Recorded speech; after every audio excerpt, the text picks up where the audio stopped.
is called to order here at 5:32. May we have a roll call, please, Chad? Chairperson Philip Goldstein, Here. Vice Chairperson Marty Jost, Commissioner Tom Wood, Here. Commissioner Wendy Newland, Commissioner Michael Lowry, Alternate Commissioner Renzo Bianchi, Here. and then Alternate Commissioner Janelle Mines. Here. Thank you. Commissioners, any amendments to the agenda? And might I add, good catch by Janelle on something she saw and emailed staff about, which I understand has been corrected and is incorporated in the minutes. Yes, those changes are reflected in the minutes you have. Thank you. Good catch. Any commissioners, any other additions or corrections? I jumped ahead. I'm sorry. It's not like I'm taken in by the number of people here. I'm not sure how I got ahead of myself. All right, I'm going to first cover amendments to the agenda. Any amendments to the agenda, commissioners? No, hearing none. Administrative, obviously both alternates will vote tonight since we have 3 regular commissioners missing. Public comment, this is an opportunity to speak on anything that is not on the agenda. I believe there will be on both business items, actually all 3 business items, correct? There will be opportunity for public comment, correct? So this is anything, anybody wish to speak on anything that is not on the agenda? Okay, hearing none, we close the general public comment. Now, we get to the consent agenda, consists only of the approval of the August 19th, 2025 meeting minutes. Any additions or corrections to those minutes, commissioners? No. Other than the one already caught. Very good. Do I have a motion on the consent agenda? So moved. Second? It's been moved and seconded. All in favor say aye. Aye. Opposed? The consent agenda carries on a 4-0 vote. We jump ahead to public hearings, item number 7. First is 7A, a resolution approving the Ladera South subdivision preliminary plat. Troy. Thank you. So this is the Ladera South preliminary plat application. This will be followed up after the next step would be the final plat. And there are certain criteria that a preliminary plat is reviewed against in the code, and then there's a different batch of criteria that the final plat is reviewed against. So I'll get to the distinction there, but the site is shown in the blue shade. Basically everything south of the Ladera second filing and south of the third filing, with a distinction that a portion of the Ladera third filing is being replatted with this, and a different graphic that I have will kind of show that distinction. The public notice was both mailed out and published in the Coloradoan.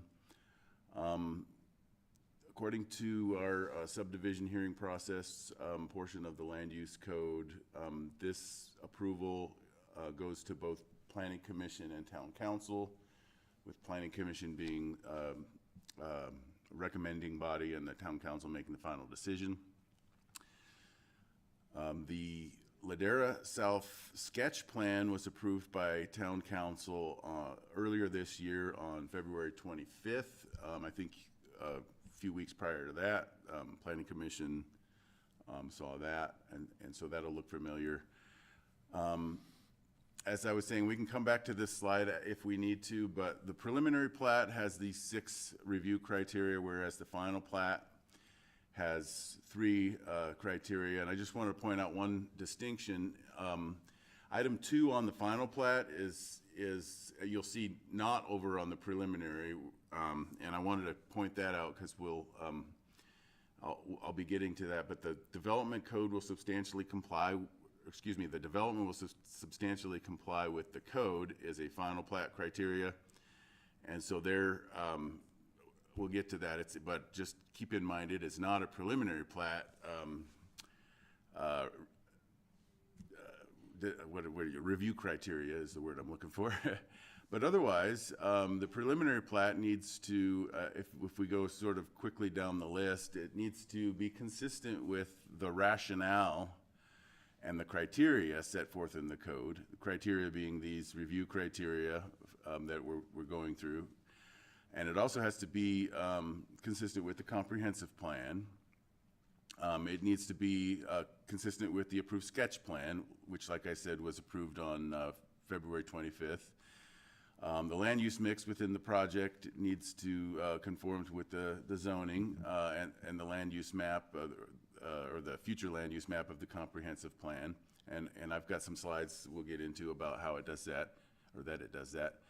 Utility and transportation needs to be adequate given the context and the negative impacts on adjacent land uses have to be identified and mitigated. And there, let's see.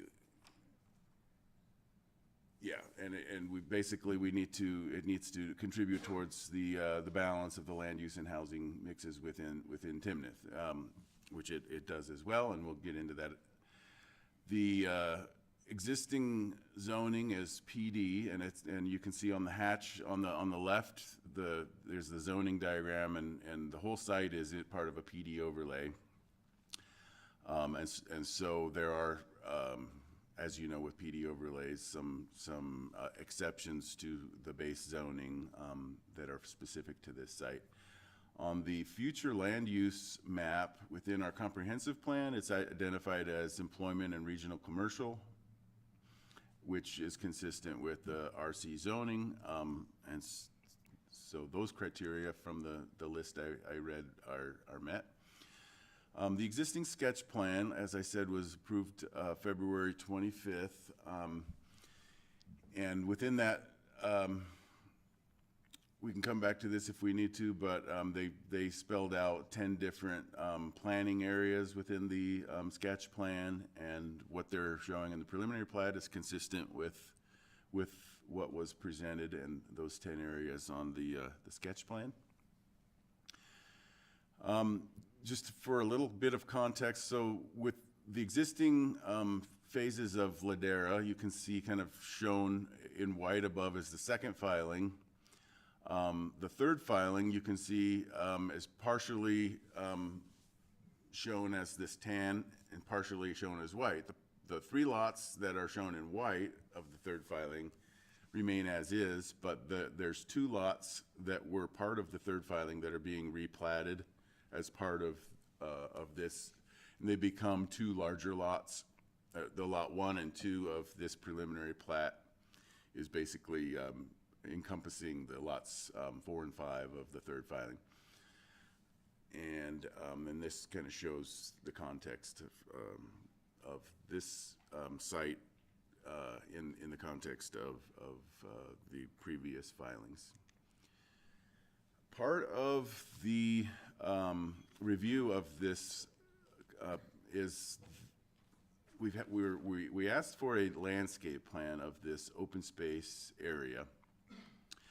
One of the distinctions is that a plat typically doesn't get to this level of detail unless it is an area that is not anticipated for future development, but is an outlot that is intended for open space and or public access of that open space. So it's not a publicly owned open space, but it is publicly accessible open space.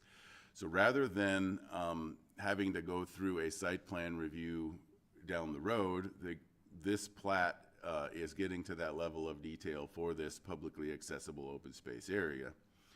And thus, we have kind of a unique scenario as compared to regular lots that are developable, in that this is the last time that this open space will go through an approval process, and so we get to a higher level of detail on the open space than you would on a developable lot, which would go through site plan approval as another step. That said, we are reviewing this against the land use code, but I wanted to point out what I said earlier, which is the detailed compliance with the land use code is a final plat criteria, and it's as far as the land use code review for a preliminary plat is concerned, we really kind of focus on just those 6 criteria for preliminary plats.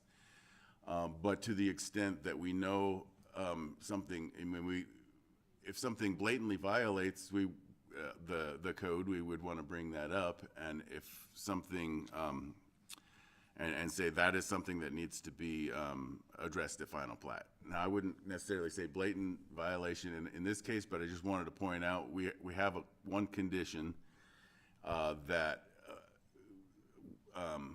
we're proposing that has to do with this compliance with this 5.7.63 subsection D of the land use code, and we feel that's a final plat review criteria that, but we want to just make sure that it's clear for the record that we're not, that this preliminary plat really isn't approving that level of detail just yet, just so that there's no confusion as to whether we're saying by this approval that it fully complies with all of those land use criteria, land use code criteria.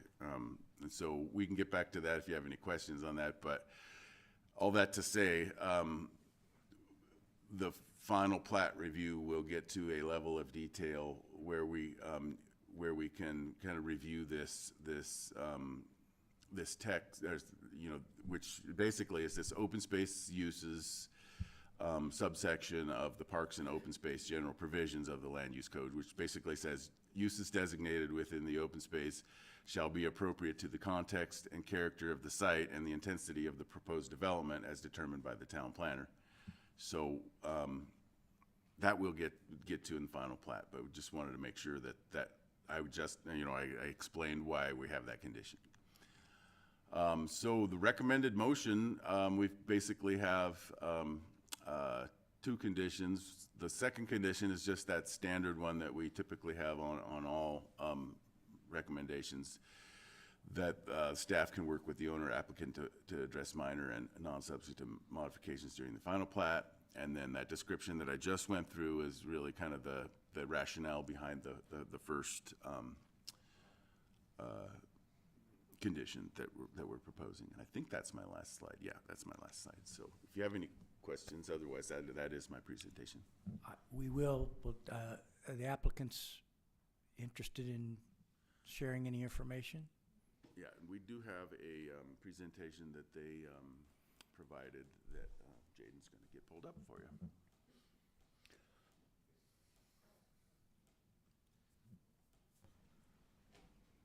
Am I on? All right. Good evening. I'm Kirsten Starman with Connell LLC and the Ladera Development Team, 7785 Highland Meadows Parkway, Fort Collins 80528.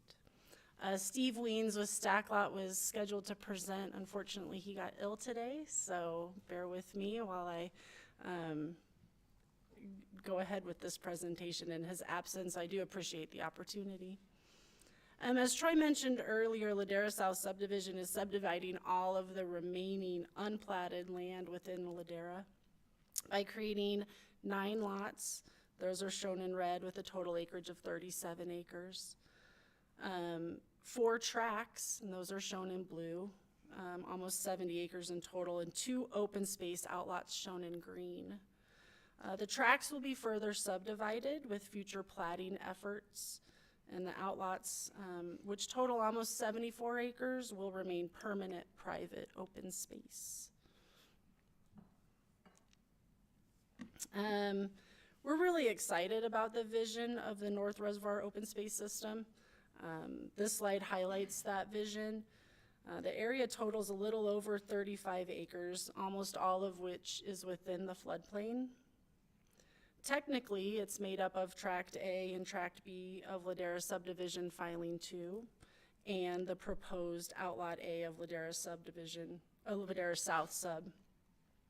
Aesthetically, though, it's currently the home to a really decent stand of native grass, wildflowers, and a ton of birds and other wildlife. Actually, I've seen the largest turkey I've ever seen in my life out there. Which is why we really believe the amenities being proposed are a great fit. These amenities include a 10-foot wide multi-use concrete trail that's about a mile, and it will have interpretive signage that will highlight and inform the visitors about the Colorado prairie native landscape and the migratory birds that call it home. At various locations along the trail, there are picnic tables and benches. Pet waste stations will be located at each entrance to the open space. And while the primary purpose of the decomposed granite trail around the reservoir is for maintenance of the reservoir, we agreed that that can also be used for walking.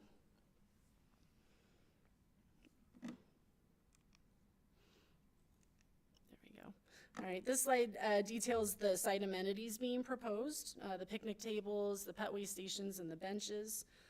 You'll also note the rendering of the proposed entry feature at the terminus of Sweatsville Zoo Road. Includes the stone seat wall, landscaping, and signage. I think it would make a nice place to have a sandwich or a snack while you're waiting to get your oil changed or your spouse is getting their hair cut.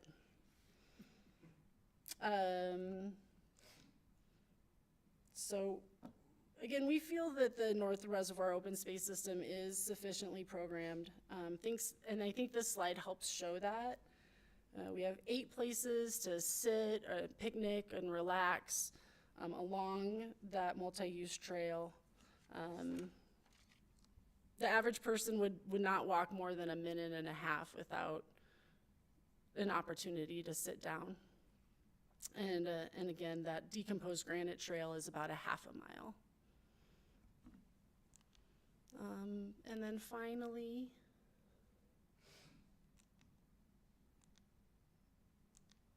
there we go. So we'll close out. Again, this is the approved Ladera South sketch plan, highlighting that we're in alignment with what was presented and approved for the North Reservoir open space area. Furthermore, our intent is and always has been for the South Reservoir open space to be a more active open space area. It's a more appropriate location for creating public gathering spaces and highlighting views of the lakes and the mountains, with that parking being made available by the adjacent retailers and restaurants. Again, thank you for the opportunity, and we'll open it up to any questions. Very good. Very good, I'm on. With that, first I'm gonna go to public comment. Is there anybody signed up or otherwise wishes to offer any public comment on this? Hearing none, I'll close the public comment. Commissioners, I've got a number of things, but I'd like to hear what your thoughts are first. I just have one question for the speaker. One of the comments you made, you said private open space. Can you define what you're meaning by private open space? It means it will not be dedicated to the town. So that means you'll take care of the maintenance and all that? Correct. But it's available for all public use? Correct. Correct. Thank you. That's it? No, I got more, but Oh. I'll let you. Oh, okay, go ahead. Tom? Yeah, I've got a question on sheet number 2. It has details of the Outlot A, the north little arm that goes up along County Road 5. Because we have plans to rebuild the bridge across the Poudre River at the north point there, Has that right-of-way taken into account the road widening and so forth associated with that bridge widening effort? I'll give it my answer, and Justin can correct me if I don't say this correctly, but that design is currently underway, and so what we're showing basically on the preliminary plat is the latest, greatest guess at what it will ultimately look like, with a caveat that the final plat will show what it ultimately will look like if that information is available. So we're deferring that portion of the details to the final plat so that we're not just completely guessing, but we're acknowledging that it's a work in progress. Right, I know criteria 4 says utilities and transportation, and I guess that would apply. And there's some question about where the center line of that road is and what that right-of-way is. I just want to make sure that we don't miss that as we go forward to the next step, because I think that's real important. We'd hate to have the big wide bridge come to a very narrow road as it comes down County Road 5. The only other comment I had was... Yeah, staff is working on that, and that's something that I'm working with staff on. We're addressing that issue. I guess actually there's an agreement, a reimbursement agreement with the developer, that's our stretch that we're working on. We're coordinating our designs together, and that is part of the process that we're doing now. We're 30% design. Once we get a little bit further, we'll know the right-of-way acquisition requirements. But even in the development agreement, even if we do the plat ahead of time, they would still have to dedicate whatever extra we need on their property. So hopefully the timing works out, but if not, we still are protected to make sure the road's designed adequately, and we do have the adequate right-of-way for it. Great, yeah, there's a few narrow spots. The only other comment I had was parking. Going through those trails around the reservoir, has there been any allowance for people to park and then go walk the trails? Or would that just be on-street parking, or what's the thought? We have provided for a small parking area just south of the existing pump house. Can you see? See on that. I don't think. Down by the respite care? Yes, Mhm. Is it, oh yeah, temporary parking is shown on the middle of the bottom of that diagram. Okay, great. Well, that's, Where is that? Can you point to that? Very bottom middle. You don't have, nobody has a pointer? Do I have a? Okay, no, and now the screen's up too high for anybody to go up there and Oh, actually. there we go. It's the very bottom middle. I think there was another map that showed a color in that corner, that kind of Yeah. brown Yeah, that red corner. dot's See, built we've in. out technologied ourselves here. You That can't, triangle lot is where the respite care is. And so it's kind of at the lower right-hand corner of that triangle lot where you can kind of see the pump station where and it's kind of right south of the pump station. I know that was something we talked quite a bit about during review and ended up with that solution. to provide that as permanent parking, but the idea is that other, visitors are accessing parking at adjacent retailers. Great, thank you. That's all the comments I had, Phil. Janelle? Anything? So in regards to these concrete paths, you have a couple spurs that connect to the adjacent sites. Can you talk about why those locations were selected?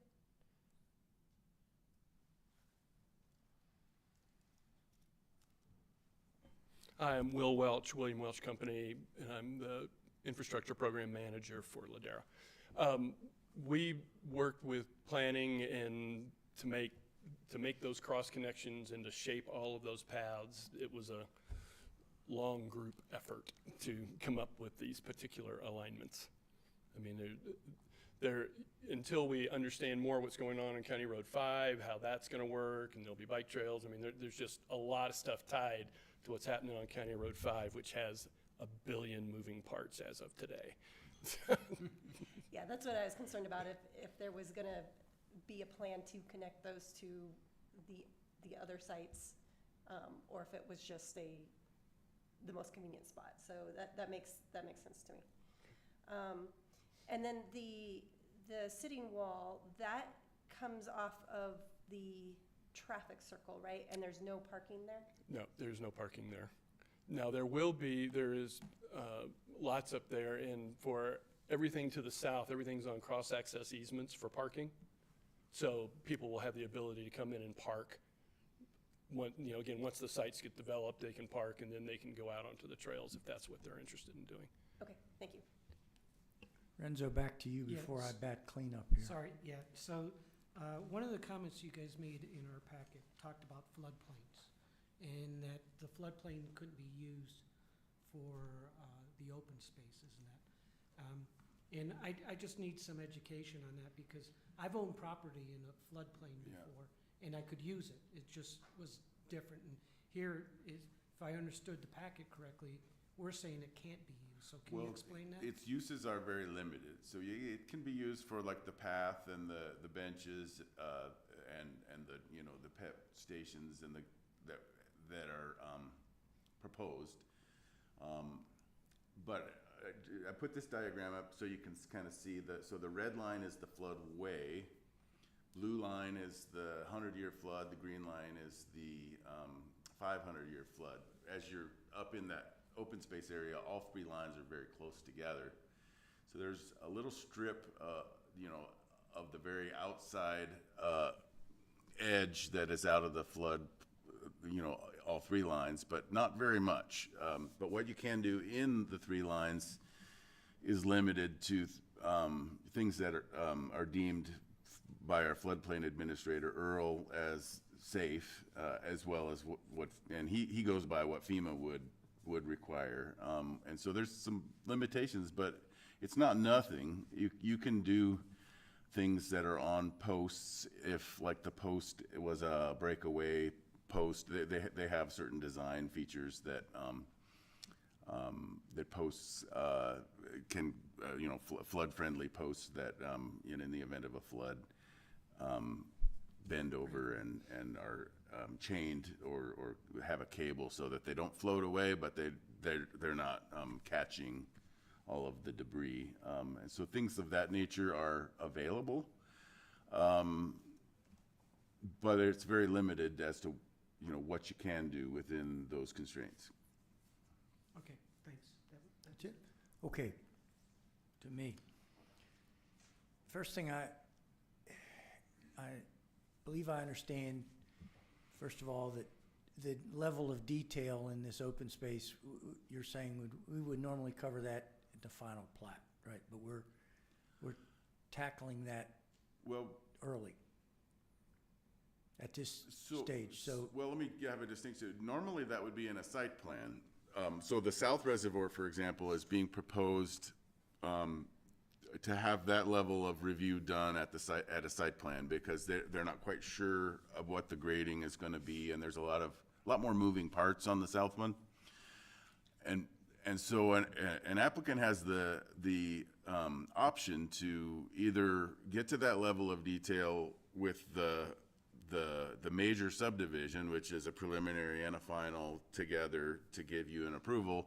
You can get to that level of detail for open space, publicly accessible open space areas, or you can kind of defer and postpone that as a site plan review that has to be a future approval. So they're doing both. The south one will be later. The north one they're tackling that with this major subdivision. That said, there's two levels of detail as far as the approvals are concerned that we get to. The preliminary plat has the 6 criteria that I read, and the final plat has I think it was the 3 criteria, and so the final plat one of those criteria is to say that the entire land use code, that the proposal complies with that, whereas the preliminary plat just says that you're consistent with I forget there's the word that's there, but it's, let's see, I can get to that slide. It was that you're consistent with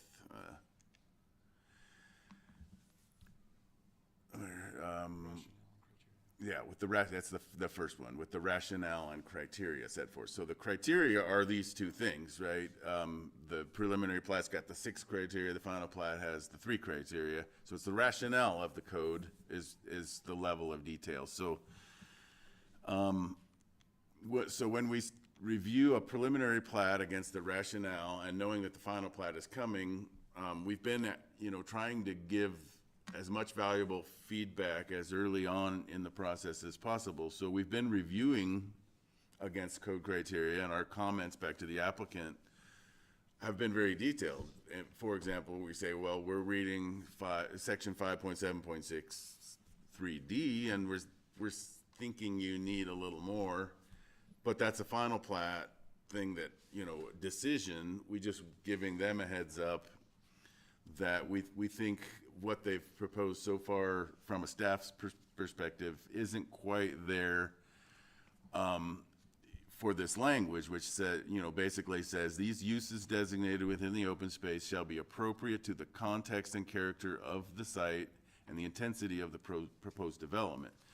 So, Ladera is a regional commercial development. We're start to look at, well, what other regional commercial in northern Colorado is out there? What kind of open space amenities have they done? And, we're just still very early on to say, where's that line between you're completely complying or you're not quite there yet? And we're saying from a preliminary plat standpoint, we think maybe there's some additional opportunities for amenities that they haven't quite got to yet. But we're saying that's not really a preliminary plat issue. That's more of a heads up to the applicant and comment as we're going through this review. Okay, with that said, Okay. we are considering it this evening, correct? In particular, your wish to see this, as you say, a few more amenities. We are considering that, correct, at this point? My understanding is you are not being asked to approve the landscape plan at all, okay? It's being provided to you as an informational piece so that you know where staff is in current discussions with the landscape plan and with the developer, noting that staff wants it to develop a little bit more, and you'll see it again at final plat.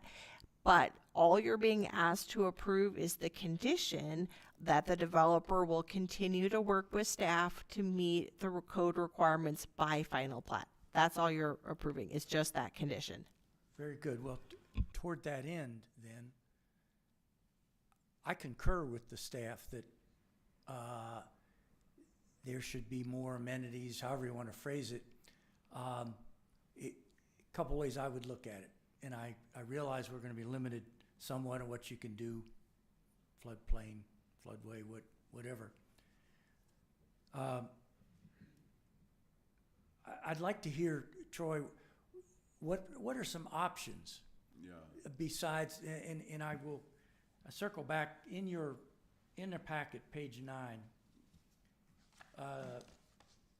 Starts off as a point of clarification. Yeah. But I look down at the third from the last sentence. You mentioned the applicant could satisfy this standard would be to add some outdoor exercise stations. I don't personally, and I think I understand what that is. And many places I've been that had those, I've never seen anybody using those.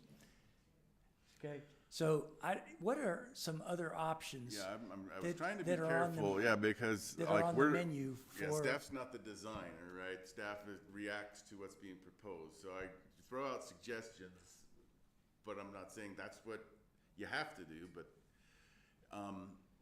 But yeah, that's one thing that I suggested might be something that would satisfy that. I mean, they've got some amenities, and we're just saying they need a few more. So my suggestion was basically along, you see that the reservoir, and it's got the gravel path around it, and there's a portion of it that is out of the floodway that is just, right butt up against the back of the respite care, basically, and potentially that's where I was suggesting in the area where you do have the opportunity to put things that wouldn't be allowed in the floodway. There's just a little sliver of ground that they could put, now it wouldn't have to be exercise equipment, but maybe that's a place to put the kind of amenity that wouldn't be allowed in the floodway. Such as, let's forget, Well, and such as, I already have, there's the exercise equipment, hang there's. on, I but already have there's one voice that it could agrees be, exercise it. What else a whole are some variety of things. options? As soon as it's outside of the floodway, then the sky's the limit, really, as far as All right, let me what try, they let would me be come allowed at this from a different way then. regulatory standpoint to do. In the meetings, if we approve this with the condition to allow you to continue to work with the applicant to enhance this, let's call it, beyond what it presently is, what will some of the suggestions be from the staff side of the table to the applicant to do those enhancements? Well, one suggestion we were thinking of was like I explained, the breakaway poles. And again, this is a back and forth. So, we were thinking maybe Frisbee golf with those kind of like poles that go down. I know they originally didn't really want to do Frisbee golf, so we'll have to have those conversations. Well, we understand, you see where I'm headed with this. I think Commissioner Bianchi does, certainly. And I realize we're going to consider this at another stage entirely, but it is on the agenda and you have put this condition. So I think it would be helpful to discuss. You're not going to decide it, obviously, but you are, according to your recommendation, going to sit down and talk about this. What kinds of things what kind of things might you all be receptive to? Sorry. Okay, so now we're back on. Okay, so a couple of things. This area that Troy is talking about that's out of the floodway is the maintenance road for the reservoir. It's not just out of the floodway, it's the maintenance road for the reservoir. So we have to keep that available to equipment for maintenance, long-term maintenance. What we've really done is when we were discussing that this was going to be a comment, we set up a meeting with Troy for the 22nd. Are we on for the 22nd, Troy? 22nd, I still don't know yet, but. Okay, so as soon as we got the comment, we have a weekly meeting with Troy. We said we need to figure this out post haste because we've kind of run around this tree several times. In the floodplain, just like the commissioner said, we can do nothing that is above existing grade, for instance. We can do nothing that would create a rise in the floodplain, for instance. We can do nothing that becomes a floating hazard in the case of a flood. It's fairly limited. We can put some trees and some lower shrubs in is what our consultants have told us, which is what we've showed up there. We can put trails in, again, as long as they are at or below existing grade. But this area, the other thing that we are proposing here is this be a native area. Part of our objection to the idea of Frisbee golf is native doesn't want to be tread on. So if people are throwing Frisbees around, they're now going to be walking through the native grass that's not designed for that kind of traffic. So we don't have a great answer, but we've got a time set aside to get in a room and lock the door and figure it out. Well, that's good, and I'm always a big fan of people getting in a room and discussing it. My comment is, the first time you all came to the town, and I sit on the council meetings, it's always been taken by the fact that you've always mentioned that Ladera is going to be first class. It's going to not just be concrete places where people come to shop. You mentioned places where people are going to eat, and we're pleased to see that a certain restaurant is coming to fruition, and you already got one and perhaps more. So, and then you mentioned that at some point it would be a place where there would be lots of open space, exceeding our standards, I believe, and a place where people would, who are working there, would go out and sit and have their lunch or their dinner. People come to walk. I'm all in favor of 9/10 of a mile walking trail. That's pretty good. Yeah. Lest we don't want to, we don't want to be parties to any hypocrisy that we're going to do this first class. So I would concur in general that staff's recommendation that this be a step up from what you're proposing, given the hurdles that will be faced to do that. Certainly concur with that, Sure. that it be up to the higher standards that we And knew it we've was got, supposed I to be. guess I've got two comments. That one of them is Troy's he likes to skip the last sentence in that condition that says, as determined by the town planner. And so we are asking them, and we want them to come. This is not we're gonna hit a ball to you, no, you don't like that, you're gonna hit it back to us. That's why we're gonna get in a room and we're gonna talk about this. I guess the other thing is if Troy, go to the exhibit that shows the South Reservoir, please. Sure. Let's see. Let's see. Well, Those are our two choices okay, on my let's go, presentation. either one of them is fine. There is a trail that's going around there. There is a larger kind of a public space that's between the reservoir and the recharge pond to the south.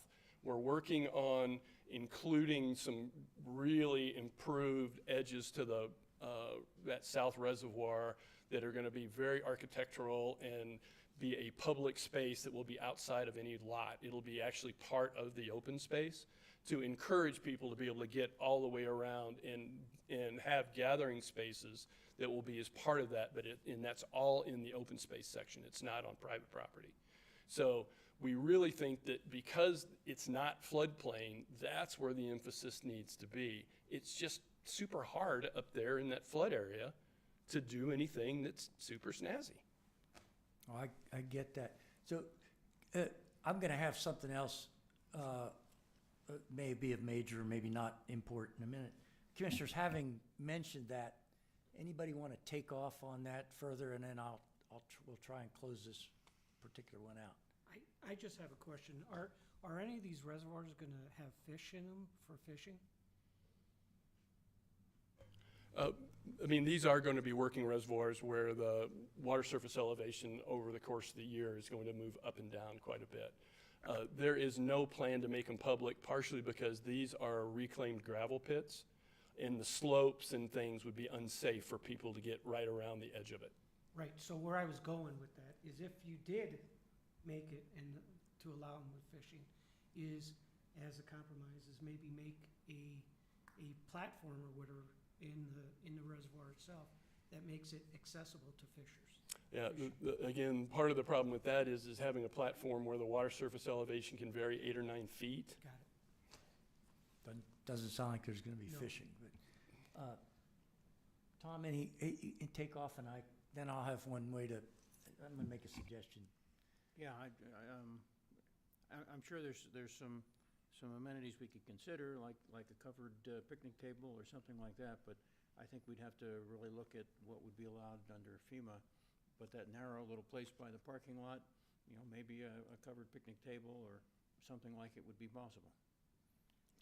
And they do have 3 covered picnic tables already that Earl's given the go-ahead on, but they are basically breakaway and they are on a chain, so they do satisfy the FEMA requirements. But yeah, that's the challenge. We're just trying to figure out what other amenities could we do given the enormous amount of constraints we've got. Yeah. I guess one other thing I think y'all ought to consider, or I would ask you to consider, is with all of the open space requirements, this 240 acres has 52% open space. Between the 20% required for the master development plus the 20% on each individual site plan, there's 52%, which is way over obviously the 20% that are required.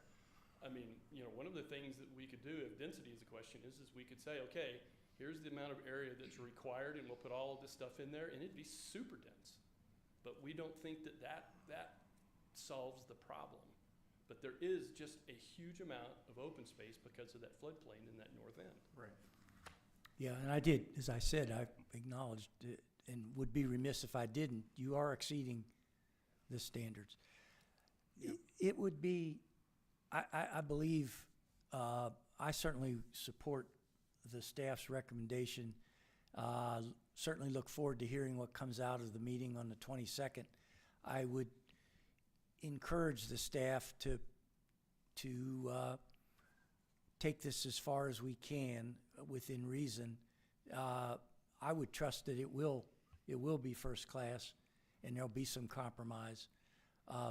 So I would support that. I think there should be a note, if my colleagues agree.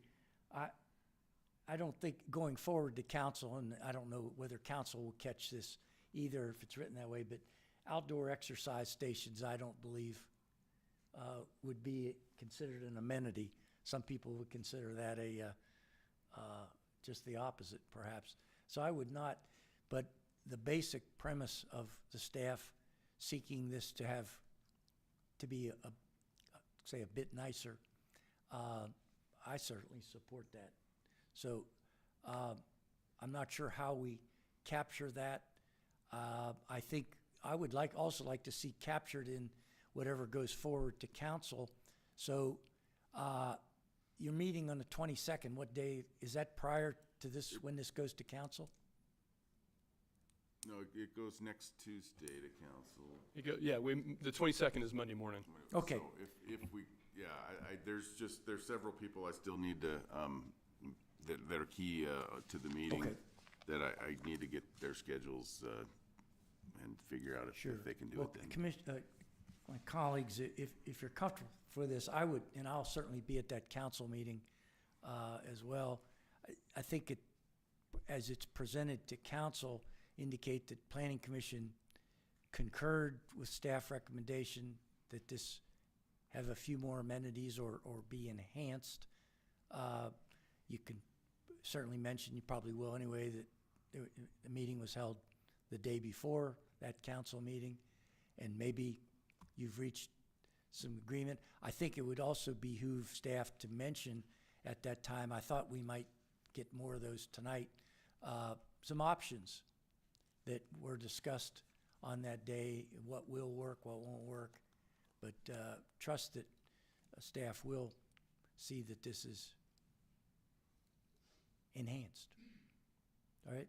Okay, and I don't, when we get around to making a motion, I don't know if we'll have to amend this condition necessarily. Carolyn, I'm not not asking for a motion yet, because I have one more question to ask in regard to this business item. But will we have to amend the staff condition? I don't believe so. I think the condition is consistent with how you just summarized it. Okay, with an explanation Just that we're not in favor of outdoor exercise stations. Is there a concurrence with that, so that, Yeah, I'm okay with it. Yes? Okay. I'm sorry to rain on this a little bit. The issue that I'm having, at least right now, is the way the code is written, and he pointed it out at the very end, is as determined by the planner. And the way this is written in the motion, it makes it sound like it's cut and dry. You got to comply with this. And as we've all discussed here, what is this that I have to comply with? And I'm concerned because this goes to council. To council, this isn't even a criteria that should be considered at this stage. It's something that we're pointing out that will be at the final. So to council, they really just have to approve what's appropriate for the preliminary, not for the final. Whereas this first amendment is addressing, hey, we're gonna hit you at the final if this isn't addressed. Understood. But what is that? It's like you pointed out.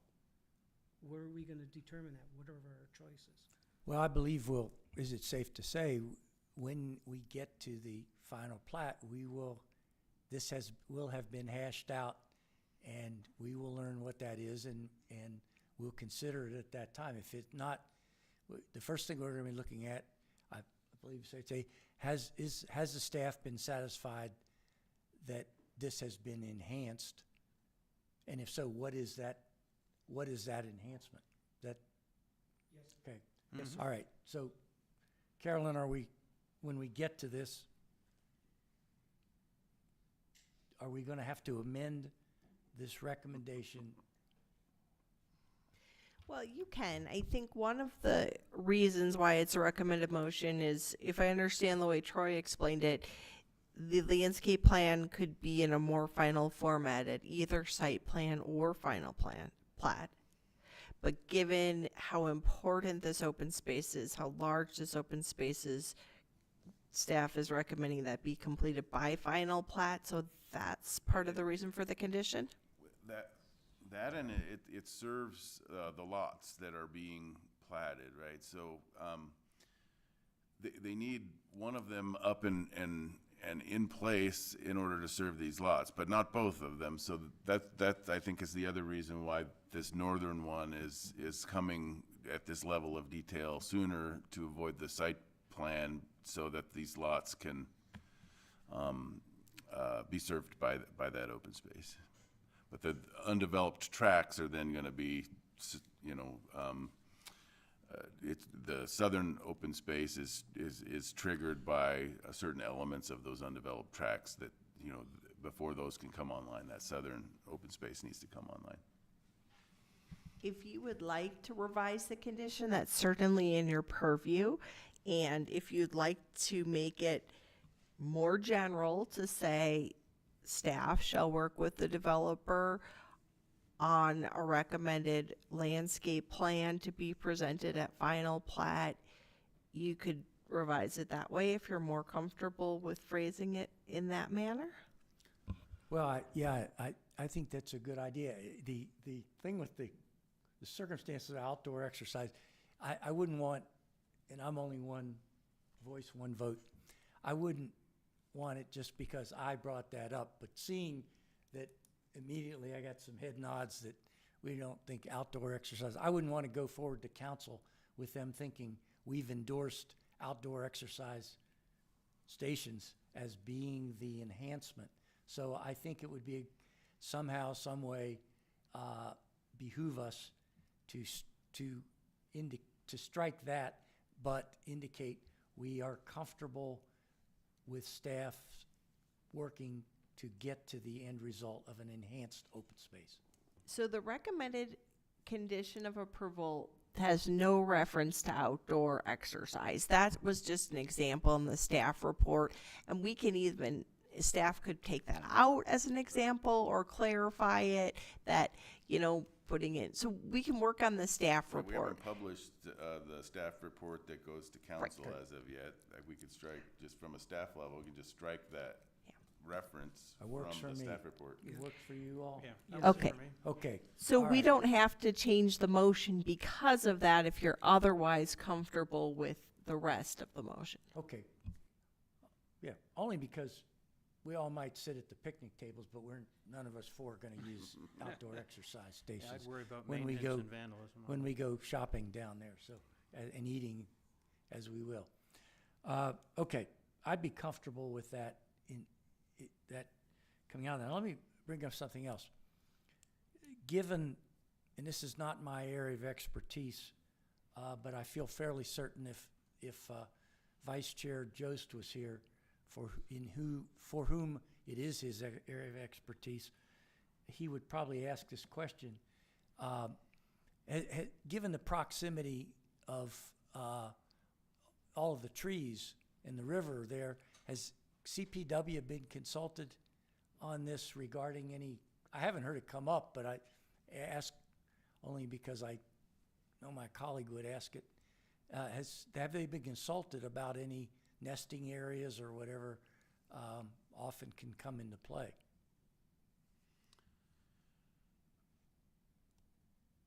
I'm trying to think if CPW was among the routing list or not.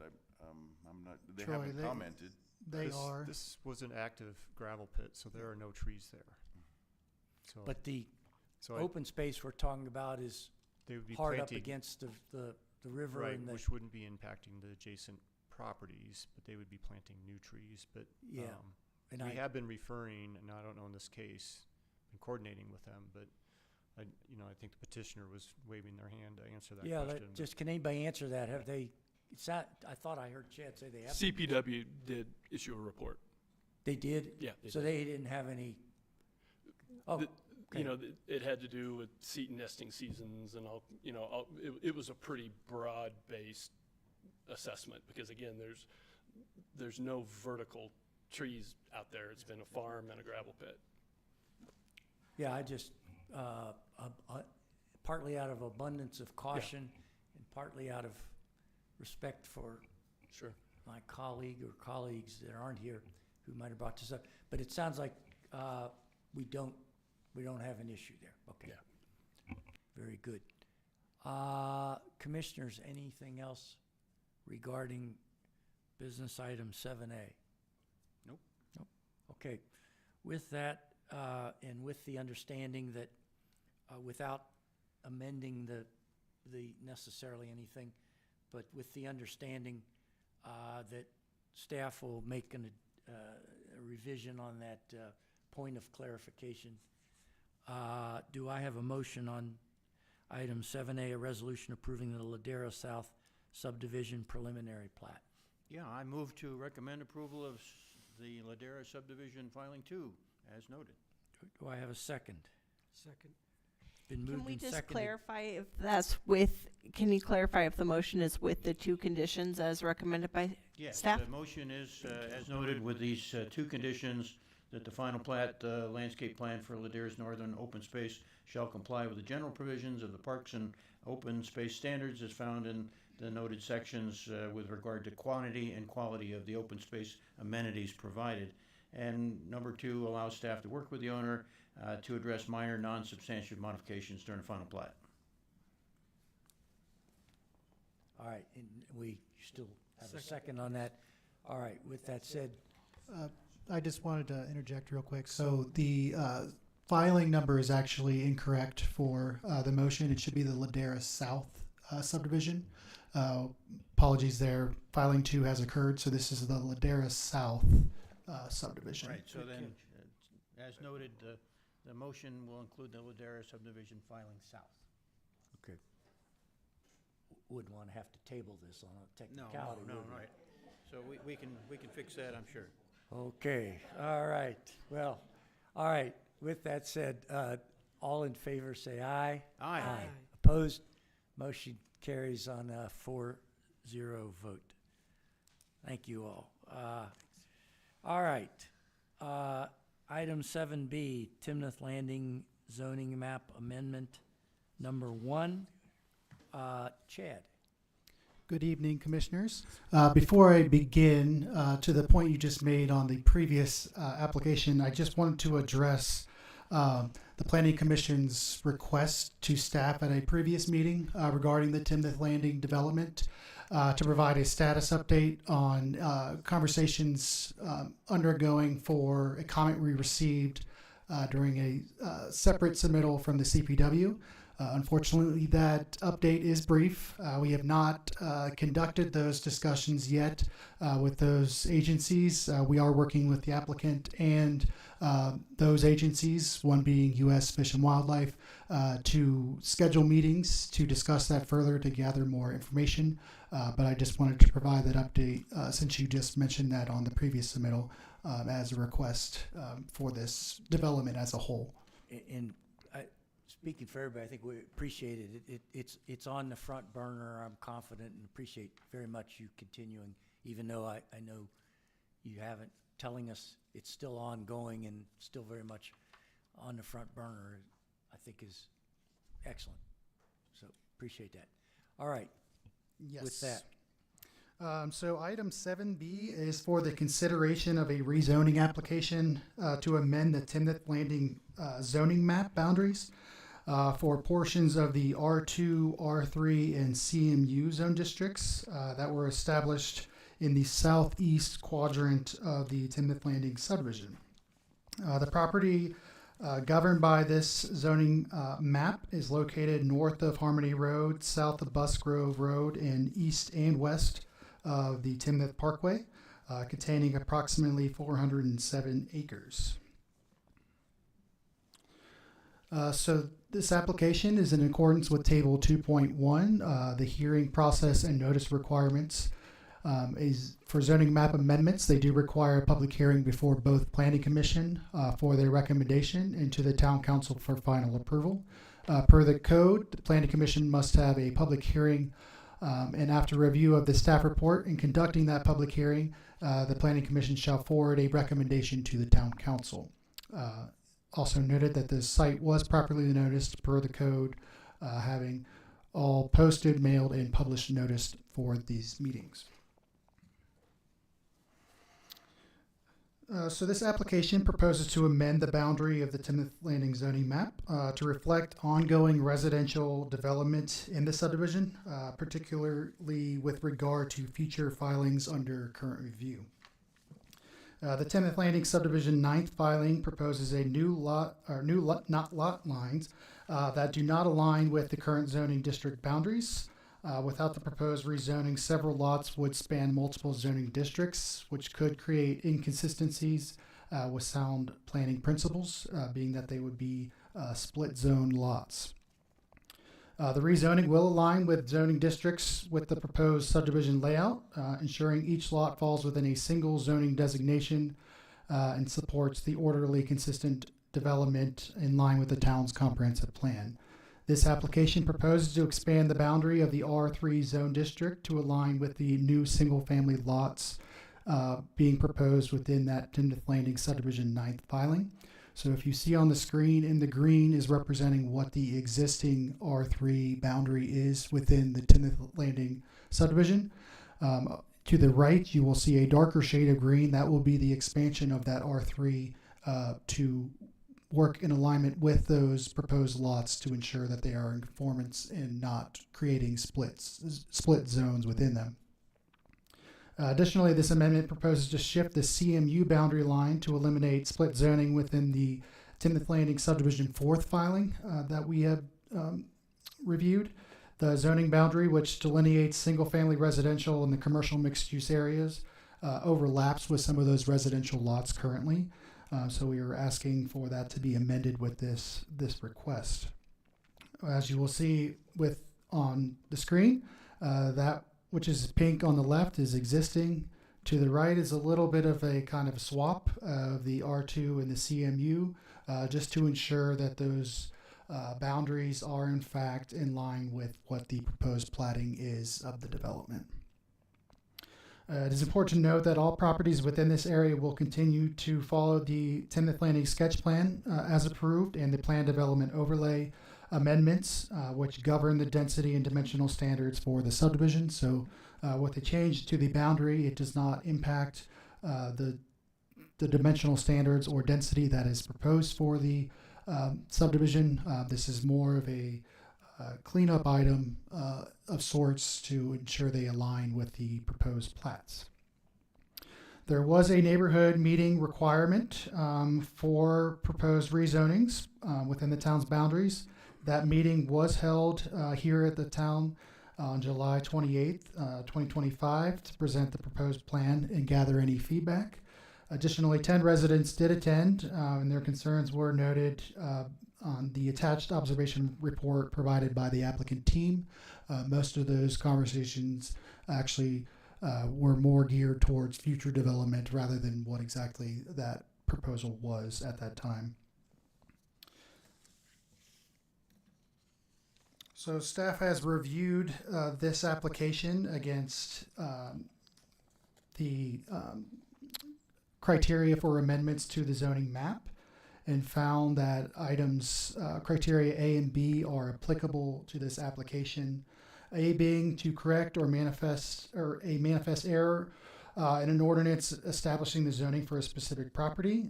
This application is correcting a zoning boundary conflict resulting from the creation of lots within the Timnath Landing subdivision 4th filing, and the proposed amendment resolves instances where there would be split zoning on a single lot, which again means that a single lot's multiple zoning spans a single lot, which is inconsistent with planning practices and can create some confusions and some issues regulating or reviewing parcels with split zoning. So we've requested to amend that error.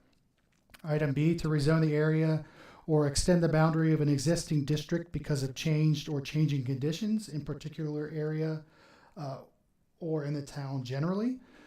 Again, as noted before, this request is prompted by changing conditions within the subdivision, specifically ongoing residential development within the 9th filing. Several of those new lots, again, would not align with the existing boundary. Therefore, we have been in contact with the applicant to revise those just to be in conformance with any of those applicable standards. With that, staff moves to recommend approval of the Timnath Landing zoning map amendment number 1 with the following condition to allow staff to work with the owner applicant to address minor unresolved comments prior to final signatures. The applicant is here if he has any additional information he would like to add to that. Otherwise, that has concluded my portion.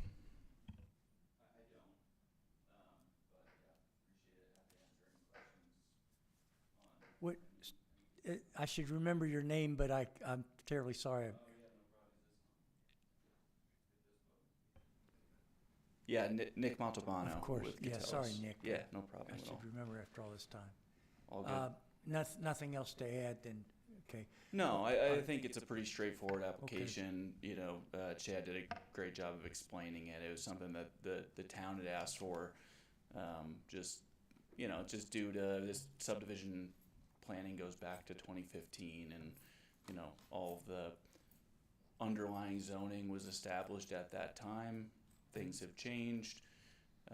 I'd say it's remarkable that it's only changing as much as it is, just given how much time has passed. So that's all I have.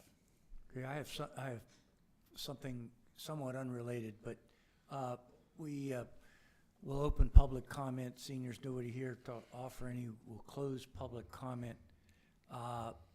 Staff questions, and I'll have something somewhat unrelated here, but other questions.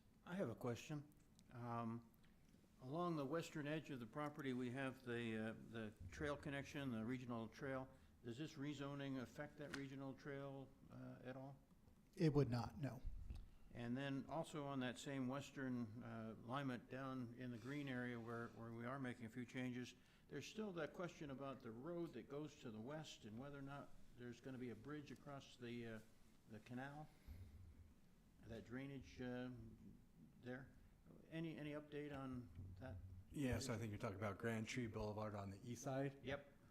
Yeah, so we are working with the developer on a condition as far as design and do a cash in lieu. So the actual requirement was on the development, and it was conditioned that they didn't have to do it, but by standards, it would have been the Harmony Club would have had to do the bridge.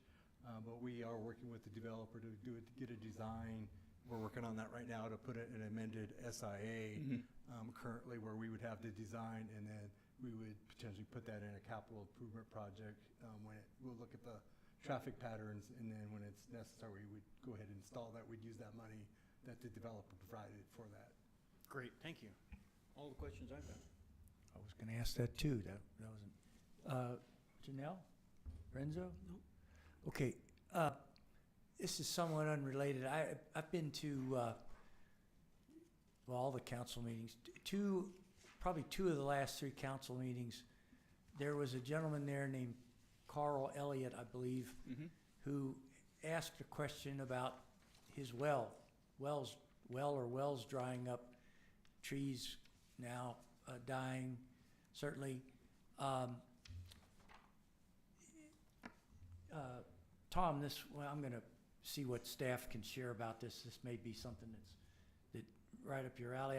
As I recall, of course, we know I'm probably the only one that was here at the genesis of Timnath Landings, now Timnath Lakes. But as I recall, the residents were very enthused about this eliminating their flooding, but we're also not expecting, at least what I understood, not expecting their wells to dry up. So may I ask, is there staff any, because I didn't, at the council meetings, there wasn't any much discussion about it. He just offered public comment. But this nice old gentleman seemed very concerned about it. And second time he spoke, he cited Colorado law, which I'm not an expert by any means. Anybody, Scott, anybody, what can you share about what's being done about this well situation? Well, it's dealing with a separate site, but, based on that SIA agreement and the conditions that were put on that site plan approval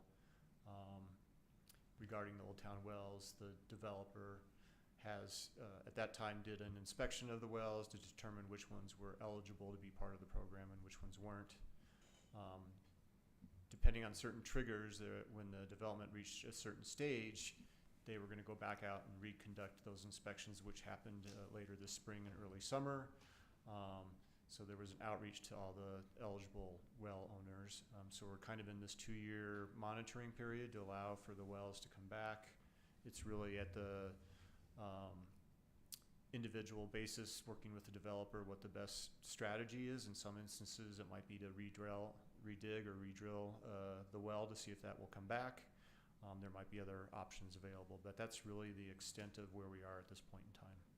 And I don't know if Nick wants to follow up with I think anything. Carolyn had a I have comment. a little bit to add as well. So, to some extent, this is outside the jurisdiction of the town. The Colorado has a whole water rights administration system, and the developer went through and got an augmentation plan decreed, and so there's kind of two parallel jurisdictions. So you're focusing on the land use approval criteria and the land use approval, and there's a whole separate state system with the state engineer's office that focuses on the water rights issue. But we do have a meeting planned with staff to provide some strategy and some recommendations and come up with some answers about how to respond to that citizen inquiry. And so right now I'd say that's really not related to this improvement, and that's really kind of outside the jurisdiction of the town. Well, I'm going to circle back to Tom here in a minute. I don't know if you were even here, but do you recall I was here, and when we had some of the discussions about the lakes themselves, and I believe the engineer said the idea of the lakes were to intercept some of the perched water tables surrounding the area to prevent flooding in basements and so forth. And I raised the question, would those lakes then go dry because the groundwater would slowly disappear? He said, oh no, it won't go away. There's plenty of water out there. But I think these wells may be an indication that maybe there's not plenty of water out there. Yeah. And even with the augmentation basin that they built over by the future school property, those wells are still dropping down. Sure. Yeah, I can jump in here. So the early entitlements kind of well predate me. So Phil, you probably have more background than I do. But, you had mentioned that there were concerns about whether or not or that maybe it was said that there wouldn't be impacts to the wells. My understanding is that was the reason for the conditions of approval that were placed in 2020 when the lakes were approved. I think it was always understood that there could be impacts, right? I mean, it's a significant lake, right? And basically the whole kind of engineering behind the lakes is that it is groundwater that's filling, but the pump station maintains a level to keep the groundwater at a level in which, we can develop and have basements, right? So I think it was always understood that there could be some impacts to the well owners. I think I wasn't here in person, but I watched Carl's comment, and it happened to be just before we had finished our final testing. So I don't know the last time that Carl has commented, but I've since spoken directly with Carl and am in communications on drilling him a new well and 7 other property owners. So effectively, we, as Scott alluded to, we did a final round of testing this summer. The lakes were complete at the late summer last year. It was determined that by our water consultants that we should revisit the final testing in the spring to allow time for the groundwater to settle out. So we did that. as Scott mentioned, we did our final round of testing. We identified 8 property owners. Carl is one of them. And myself and our consultants, Lytle Water, have been working with those property owners to identify locations for new wells. The wells, because of the age of them and the construction, you can't simply just drill deeper. They're old hand-dug wells, so we need to actually drill new wells for those owners that are affected, which means complying with state setbacks. They have certain requirements, separations from sanitary lines, leach fields, things like that. So that's currently where we're at, is more or less telling each of these affected property owners, kind of, here's your area on your lot where you can drill legally, and we'll get approval from the state. We're producing that for them. We're going to work in tandem with them to put the well where they want it to be within those legally permitted areas. And then the next step is to permit the wells. And, we're going, it's anticipated that the wells will be drilled here soon, and certainly before spring of next year, when they would restart their wells for the season. In the meantime, we've voluntarily connected any property owners that were affected and are affected over to Fort Collins Loveland Water District potable lines, and connected in their irrigation, so that they have a temporary interim form of irrigating their property while their wells are either affected or were affected during the dewatering for the lakes, or now are still affected after the lakes have filled. So I don't know. Yeah, Carl had participated in that program, so I'm not sure why he would have had any landscape damage. That's the first I had heard of any damage. But in any event, he's been connected to potable. We've redone his irrigation system so that it works on potable. And yeah, as soon as we are able to get the wells permitted, those will be re-drilled. Old wells will be abandoned and disconnected. So, So here's what I don't understand. And how I'm from West Virginia. All joking aside about indoor plumbing and such aside, don't have experience with wells. And again, I understand residents. We listen to public comment. Sometimes it's not casting stones at anybody in particular. Credible, not credible.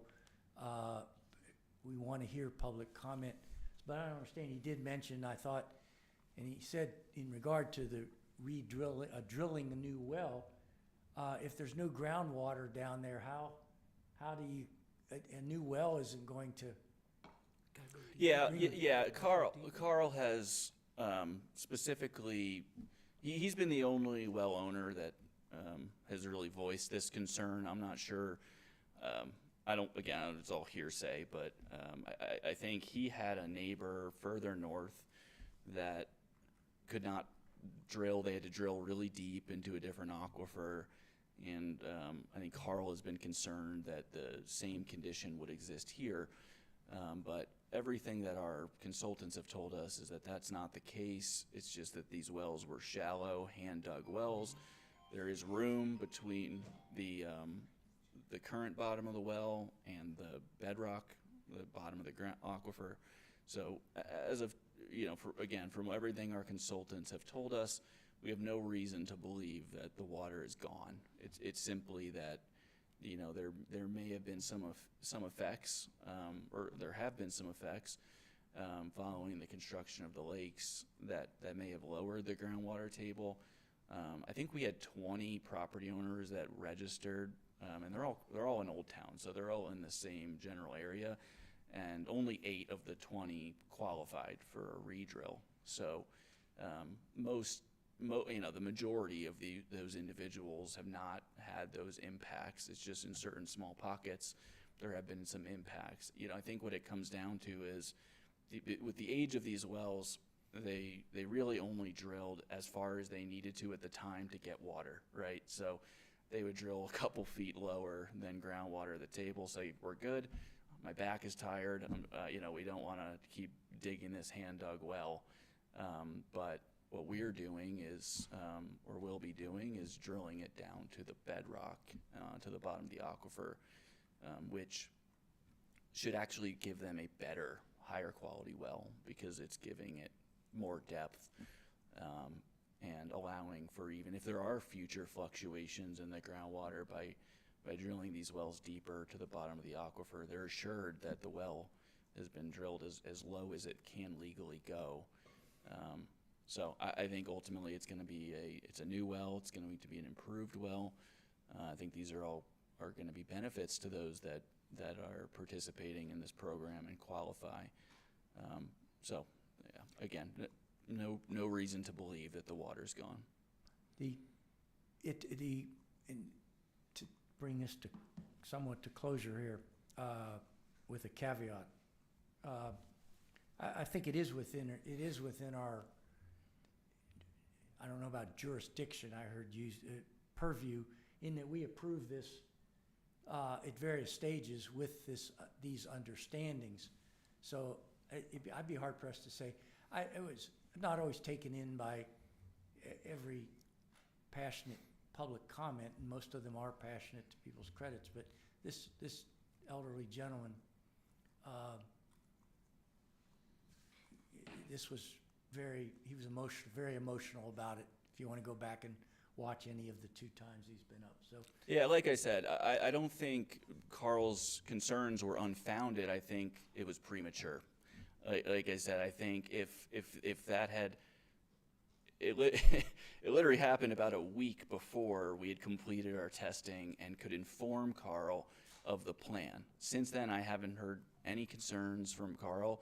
He understands that the new well is being drilled. We've been in communication, and again, I think it was just a matter of timing where, at the time we were still coordinating testing. He didn't know what the plan was, but we've since laid that out for him, and my understanding is that he's satisfied with the result. Now, if we drill the well and there's no water, he's not going to be satisfied. But again, until we drill it, there's no reason to believe that we're not going to have water in that well. great. So I would suggest, I'm not sure when this. Do you know when this meeting is? You got a date yet? We are scheduling a meeting for next week with internal staff, with Scott and with Earl, and it was going to be Thursday, but we have rescheduled it, I believe. But I believe it's going to be next week. But that's a meeting with staff. Good. That's great. Well, we'll start just like the our issue with the birds that we got on the front burner. Certainly, I for one, probably at our next meeting at least ask staff for an update and whether, Nick, you're here with anything with landings or not, but we'll certainly ask where we are with that, and to be assured, just because. And as far as drilling down, it is possible eventually to. Yeah, I would guess that his property is within 150 feet of the level of the Platte or the Poudre River. So if you go down to that level, there should theoretically be connecting sand lenses, and that should give him water. I would guess within 150 to 200 feet, you're going to hit water. Yeah, I don't think we're going to even need to go that far. Yeah. Yeah. Good. Well, here in Tom. That would be my Yep. guess. I had a feeling you'd have some insight on this one. Yeah, just look for the Very water. good. But All right. in Colorado, whiskey's for drinking and water's for fighting over. So we need to make sure I get we it. follow that. I really do. Yeah. To remember that. Okay, Commissioners, other questions, comments on business item 7B? All right. With that, do I have a motion on 7B, Timnath Landing zoning map amendment number 1? Motion to approve item B, Timnath Landing zoning map amendment with the one condition to allow staff to continue work with the owner applicant to address minor non-substantive modifications and unresolved comments prior to final signature. Very good. Do I have a I'll second that. We have a move, it's been moved and seconded. All in favor say aye. Aye. Aye. Opposed? Motion carries on a 4-0 vote. Thank you, Nick. Thank you, staff. Thank you, Commissioner. All right, item 7C, enforcement, amending the municipal code to clarify penalties for land use code violations. Scott, This is an exciting one. I can tell by the. Bringing it home, I just cleared the obvious house out. Everybody's at home watching. Yes, so what this is amendment to our municipal code, not the land use code. Currently, there's a disconnect between the land use code and the municipal code. So there are provisions within the land use code about enforcement. There's procedures and processes. The municipal code does address a few of those, such as weeds. We do have a fee schedule. Our municipal court has a fine schedule, but there are many instances at which I don't have the authority to enforce some of our land use code provisions. So what this amendment does is addresses that gap.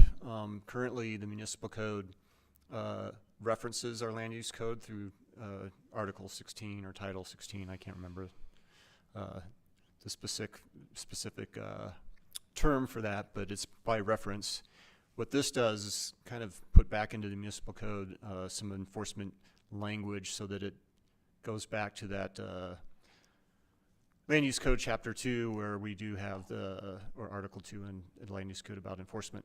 So what it does is it allows for us to pursue violations and penalties on those categories on the left: land use disturbing activities, non-conforming, increasing intensity, activities inconsistent with a permit, failure to comply with conditions of any approval, which is one that, just saying, based on the last prior conversation, is a very important one. So as the last case we just talked about, there is a condition of approval. Tonight we have a condition of approval of a subdivision. So currently right now, there are things that with our subdivision improvement agreements, annexation improvement agreements, et cetera, I do have some ability to enforce.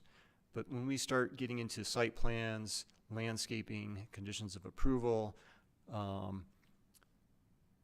permits, things that happen out there, I don't have the ability to enforce. So that's what this amendment does.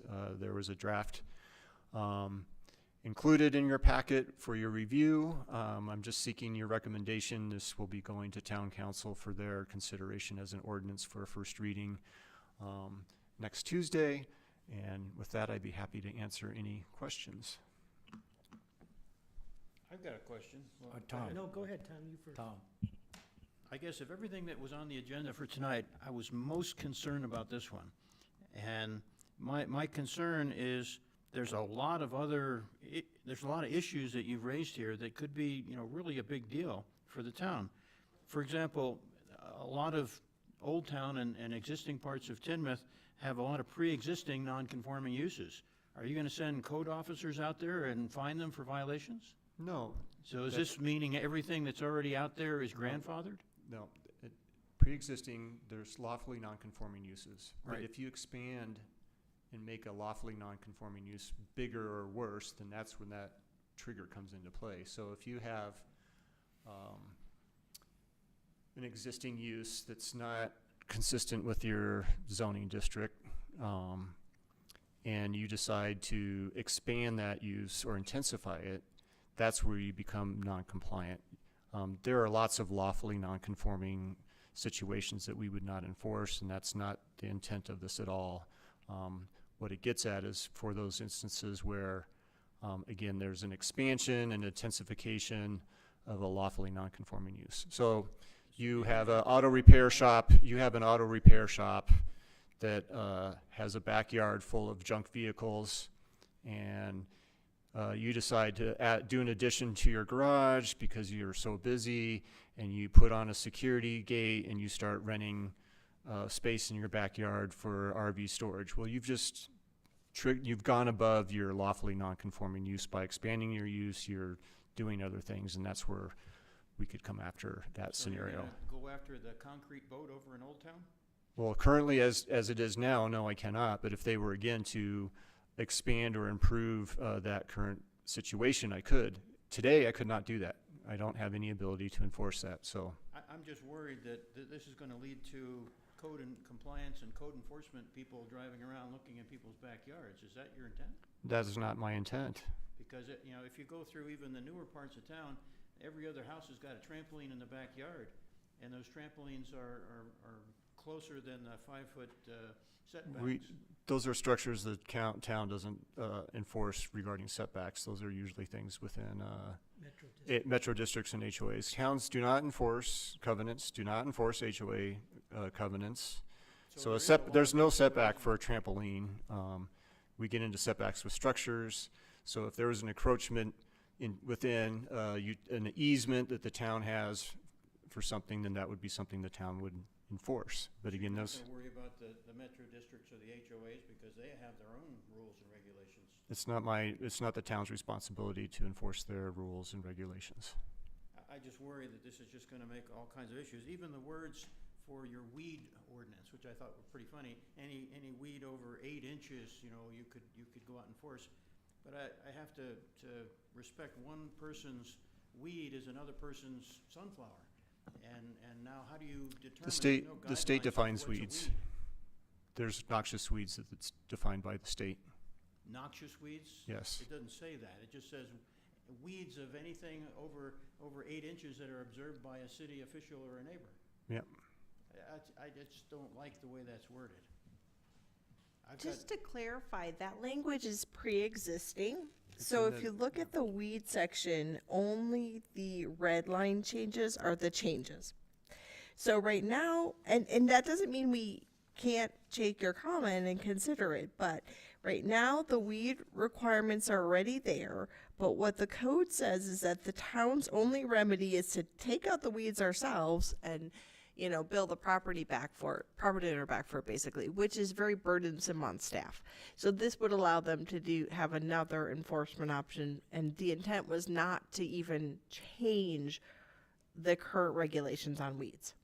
I just worry that this is gonna start up a firestorm. Again, I understand your concern. I mean, enforcement is a tricky business, but right now I have zero ability to enforce the land use code. And if as a planning commission, as a community development director, that makes it very challenging when we're looking at land use approvals to comply with our code. And if I have no enforcement mechanism, it's pretty difficult for me and the community to have any certainty on what these projects are being approved by. Yes, we do have subdivision and annexation improvement agreements, but oftentimes those mechanisms to enforce are usually through means that are punishing the people that aren't doing the crime. So for example, in a subdivision, I could withhold building permits. Oftentimes it's the developer that's the one that's in violation and not the home builder. So should I be penalizing the home builders for withholding their building permits? That's my enforcement mechanism currently with the subdivision. It's certainly something I can do. It can put pressure on a developer. We do have bonds, improvement bonds that we can call in through that. Again, this is more of an opportunity for us to look at enforcements after those subdivisions have been accepted and been developed in dealing with non-compliance and conditions of approval and other things noted. So currently it's just very tricky to deal with some of the complaints that we're getting in around the community. So you're getting complaints from neighbors, or do you have code enforcement officers looking for things? We are the community right now. We are driven on a complaint-driven basis. There's a form for residents to submit, so we're not actively patrolling. Our code enforcement takes those complaints and we evaluate them. Oftentimes there's many instances that there are situations we can't enforce because it's a metro district or homeowner disputes. So if somebody's putting up a deck or a fence or something, those are gonna be the biggest objects of these enforcements. Fences would be property line. We don't have building permits for fences, so again, that would be situation where if somebody built a fence on another person's property, then right now would be like, well, that's a civil matter that you'll have to deal with. At least here we could deal with some means to get them to comply with moving their fence within their property. Right. I've been in other towns where enforcement and code enforcement has just been a huge issue, and I can envision people with, pitchforks and torches out at the front of the building here coming after people. And I just don't want to put you in that position as well as the rest of us. And you're going to end up with 100 items going to Board of Adjustment to try to resolve it on a later date. Well, again, I certainly understand your concern, and I have a healthy respect for enforcement with a soft touch on it. This is not meant to be a heavy-handed approach, but it is a gap in our code right now that I really don't have any means to enforce what's within our land use code. Well, If the chair may, Tom, is your concern? I mean, I didn't read this as. Is your concern this is being too heavy-handed? Because I don't read it. This change is necessarily being heavier-handed. Necessarily, I think it is a way of tightening up code enforcement that's already in existence. Is that safe to say? Because There's no new regulation. We're not proposing any new regulations. It's just merely giving me the mechanism to enforce what's in our land use code. And did we not, which on the surface seems like a very positive thing, do we not, what was our previous, there was no previous means of doing that, right? The majority of the complaints that we get now deal with new subdivisions. So it's dealing with, so we get a lot of weed complaints. We get a lot of complaints regarding RVs that are not allowed to park on the public streets for more than 72 hours within a month. Snow removal, which again is in public right away. It's animal control. So we have an agreement with NOCO Humane Society, so they deal with barking dogs and stray animals, and so again, that's code compliance. So those are generally the most of the complaints that we get. If you're looking at lawfully non-conforming use and they're going to the Board of Zoning Appeals or what have you, there's criteria that they have to meet. So again, it's not just because there has to be a good reason why they want to expand their business to be non-compliant, and they'd have to meet that criteria. So this is not a tool to force somebody to go to the BZA because they're out of compliance. Just as I read the weed words, and I recognize that they are already existing, Right. boy, that sounds way too severe. And it actually encourages spraying of herbicides that I don't think we should encourage. And weeds more than 8 inches, there's an awful lot of people who have flowers in their front yard that are taller than 8 inches. And whether they considered weeds or not, some of these decorative grasses and so forth, they can be 6 feet tall. What is the, let me try and mediate here. Who's going to do this? I mean, how does it work, Scott, the actual enforcement? Does Safe Built still? So Safe Built currently is contracted to do our enforcement. We have one officer through Monday, 40 hours a week that patrols. Generally speaking, they keep an eye on new developments, the developers, about blocking right away, putting dumpsters. We'll often get complaints about trash during construction with the wind. So they usually reach out to the builders and saying, hey, you need to pick up your trash. So it's usually generally through communication and not through fines. I've been here a year and a half. We've only issued a very few fines in instances where there hasn't been compliance. The goal of enforcement is compliance. It's not to generate revenue. It's not to be punitive and to go after people, but you do need to have a little bit of a hammer to get people to comply with the code. There are some nagging instances currently in the community that we really don't have a lot of ability to follow through with. again, I'm just reflecting what the current policy is on weeds. If that's something that you want the town council to consider, then you can put that in your recommendation. General practice, depending on the site, you know, the lot behind us, that was proposed to not, you had 2 site plan approvals. We've reached out to them, notified them that they had to mow their lot, the entirety of the lot, for weed control.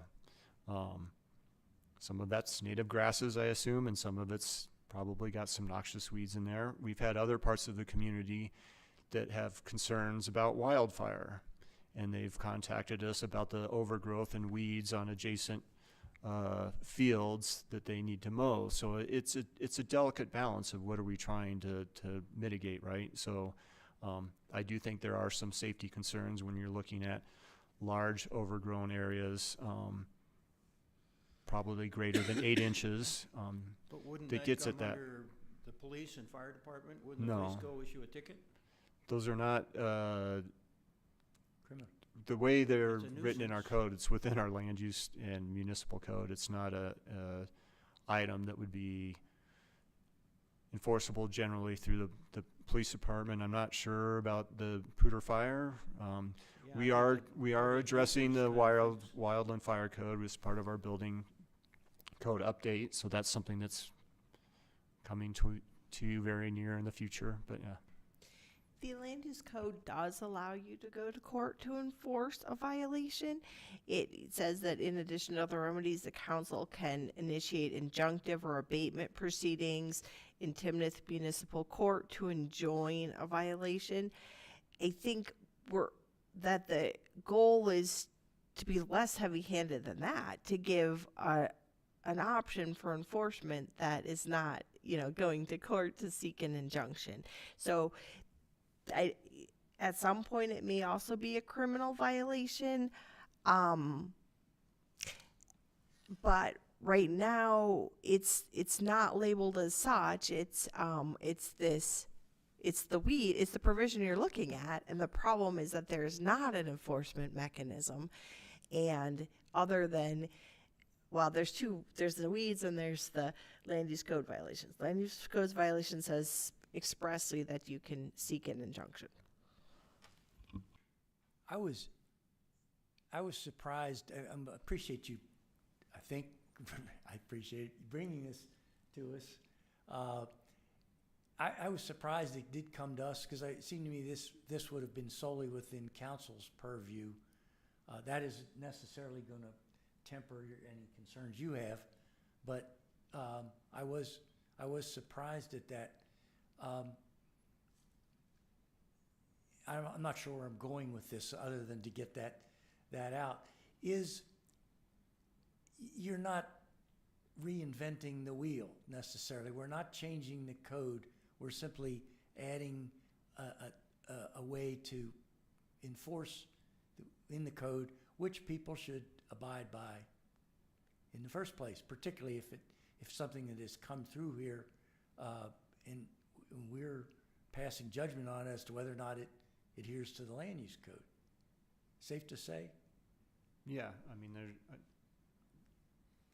that's basically what it is, and it's not uncommon that it's in other communities. This is not a newfangled fad that we're trying to do here. This is simply a very common practice throughout Colorado, and my former place of employment is that you do have to have a mechanism for enforcement, and generally you take a compliance approach.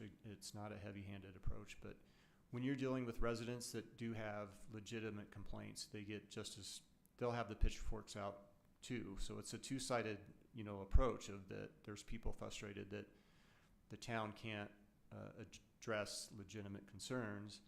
And then likewise, if it's too heavy-handed, then the people are going to come out and with the pitchforks and being, hey, what's going on here? So it is a delicate balance, and I think what the town currently has outlined in the municipal code and within our land use code is very typical and standard practice.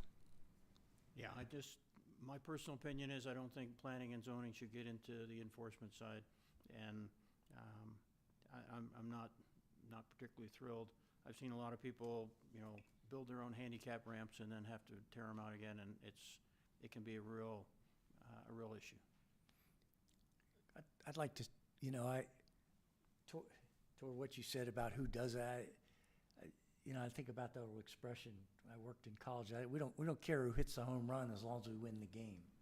So I'm not wedded. I think it does fit within this area.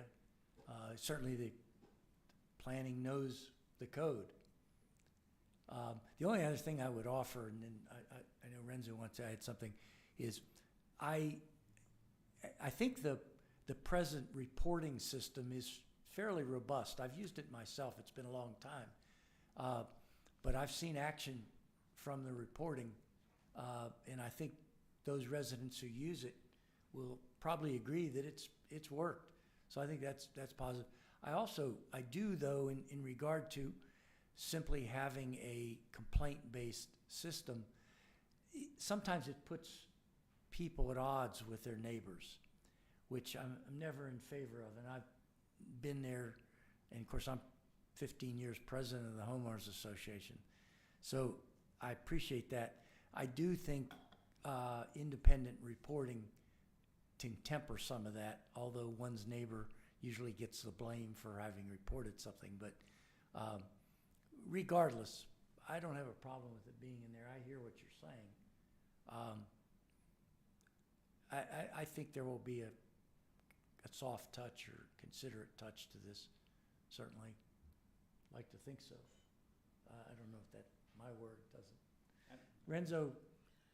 Yeah, I did have like 3 comments on this, if I may. Sure. One is the example that Tom gave. If somebody builds a deck and didn't permit it, what's the process today for that?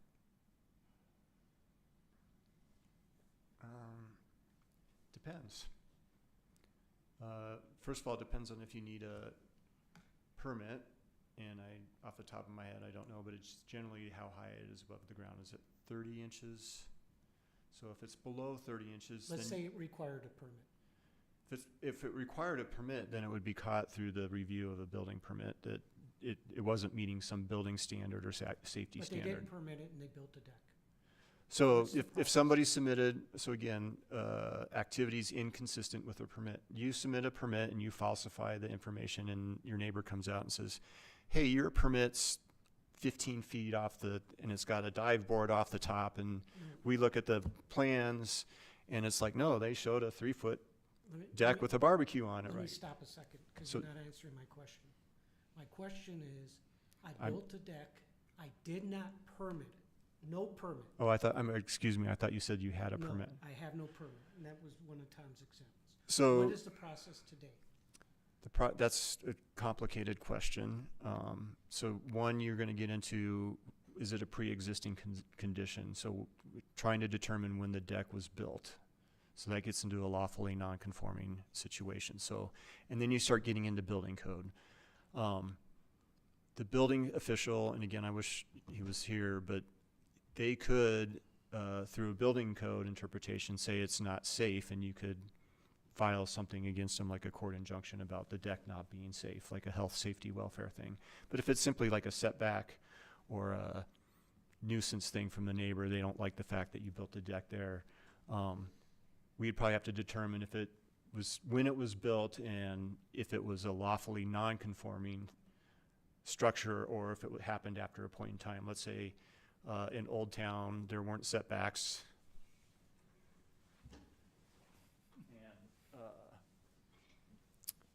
We would determine it's a lawfully non-conforming structure, then there's nothing we could do. If it was determined that it was built last week, then it'd probably just be can you pretty please move your deck? Because there really isn't a lot that we could do to enforce that setback standard. So now, if this is approved, what would the recourse be? The recourse would be, we'd reach out to you and say, hey, you built a deck, you did it without a permit, it exceeds the area, or it's within the setback, you need to resubmit a building plan and revise your deck plan so it's compliant with code, and that would be step 1. And you're like, well, no, I don't want to do that. Then it could get escalate into fines, If you wanted to find, then there could be an option, and maybe there is a good reason why you could be eligible for a variance, and that's something that you would have a conversation with staff, is like, well, I had to build my deck this way because there's a gas pipeline easement that wouldn't allow me to put it within the setback, and we would support that. So again, it gets to be very nuanced on the situation of each case, and it can be complicated. There isn't really very many instances where you can just flat out say it's going to work that way all the time, especially with like a building permit type issue. Thanks. And the reason why I was asking those questions, or that question, is first of all, Tom brought up that example. I do know, or I didn't take exceptions to this. I thought it was good that they actually wrote something down and actually have a way for staff to be able to do it. I like Tom, don't want it willy-nilly, but staff can do it. My particular example that I said, and I'll pick Colorado Springs because that's where I moved from, they have that enforcement. If I didn't get a permit and I built a deck, they could tell me to rip that whole deck out. Not to be as nice as you're being, and rip it out, go through the whole planning process, and then rebuild it. Again, that's life. I mean, you know that you have to have a permit for it. You didn't get one. So that's one of the problems. So I applaud that, that you would have this. The last question I had goes to your disadvantages. And, we're putting this in place, but yet we still have disadvantages of it. Can you just elaborate on that a little bit more? Oh, I think the disadvantages is if we didn't adopt it. I apologize for that. Ah, okay. Yeah. The So- disadvantage is That's if we fairly keep this, standard. if we keep it status quo, that would be the disadvantage. I apologize I for didn't that. understand Yeah. it, or I didn't read it that way. Got it. Okay. Does that make sense? Yeah, no, That's a good clarification. Thank you. And you asked the question why this is coming to you at all. I think that the reason why we're asking for a recommendation is because it is related to land use code, which is in the purview of the planning commission, and we'll probably need a cleanup land use code amendment to then be consistent with this. Yeah, no. That was And, it. and please understand, I was saying I was pleased it was. I was surprised because I wouldn't have thought it was something that would come to us. But I think any involvement, at least speaking for me, and when you add that that additional factor, because what we're doing here is joined at the hip with amendments to the land use code coming forward. I'm in favor of it. I brought that up neither here nor there, but it's here. Well, I am in favor. On a broad sense, if we have code, we have policies, procedures, there should be enforcement. Yes, sir. If somebody doesn't follow that, there should be repercussions, certainly. And I hear you, Tom. I don't think I don't read anything into this as being overly heavy-handed. I read it as it was needed for some time. It's in keeping with other communities. I think where I saw the maybe heavy-handedness in the other town I lived in for 25 years, they actually got to the point where they had aerial photographs done, and they used a computer to see what had changed from year to year to year, and then they filed letters against those addresses that had an obvious change saying, did you get a building permit? And in many cases, they hadn't. And it became to the point where they had half a dozen enforcement officers out banging on the doors saying, hey, you've got a garage in the back that we hadn't seen. I don't like it when people are snooping in everybody else's backyard and complaining, hey, your sunflowers are taller than the fence, that must be a weed. Well, some places they are considered a noxious weed, but in many places they're considered pollinators, and they're great for the birds and so forth. So I think we need to find a way to temper some of the enthusiasm that could come from this. Which brings up one other thing.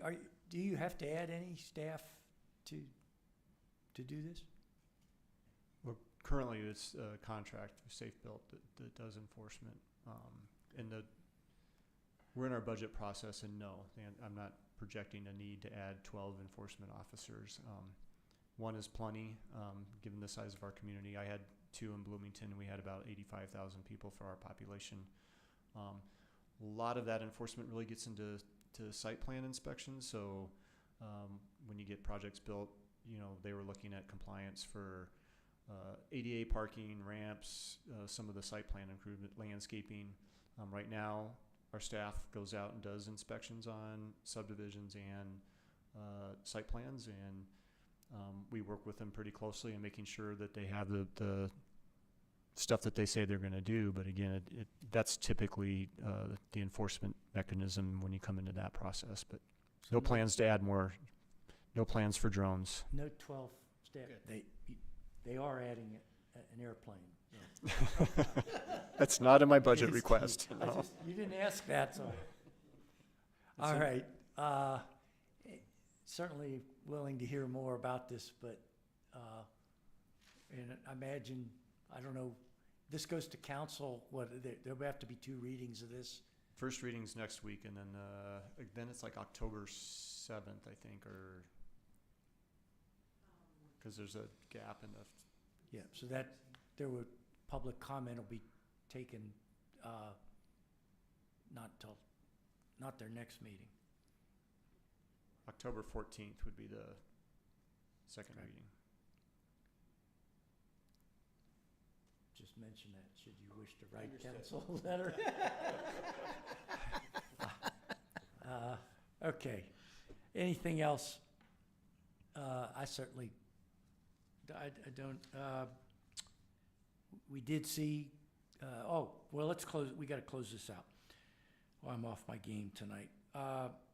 Okay, item 7C, do I have a motion on item 7C, enforcement, amending the municipal code to clarify penalties for land use code violations? I move to approve an enforcement amendment to the town. Before we go forward, it's a public hearing, so Oh. just call for public hearing Yeah, if we've there's nobody. opened the public hearing and Okay. closed the public hearing. Thank you. All right. We have a motion stated. That's Yep. sufficient. Do I have a second? Seconded. Very good. Any further discussion on this? All right. All in favor, say aye. Aye. Opposed? I'm going to vote opposed. Okay. And the reason why is I really want the language to be addressed in terms of things like weeds. And that'll get noted to council. Yep. It carried on a 3-1 vote with Commissioner Wood objecting on the specific concern about weed enforcement. Good. All right. With that, reports. I have I did note, it appears that In-N-Out Burger is going forward. I had saw in the media to the extent that one can believe that, that they purchased the land. So that seems to have gone forward. That's all I have. I would remind you that, assuming they're still there, if one hasn't had enough here tonight in this room, next door, just like leaving a multiplex theater, going from one movie to another, there's a whole nother entertainment opportunity next door. And then there's 2 more sessions tomorrow as well, if anybody wants to take in any of those comp plan public sessions. Commissioners, anything else? Are we likely to have a meeting first Tuesday in October? Okay. Second Tuesday, too early to tell? Too early to tell, okay. All right, anything else?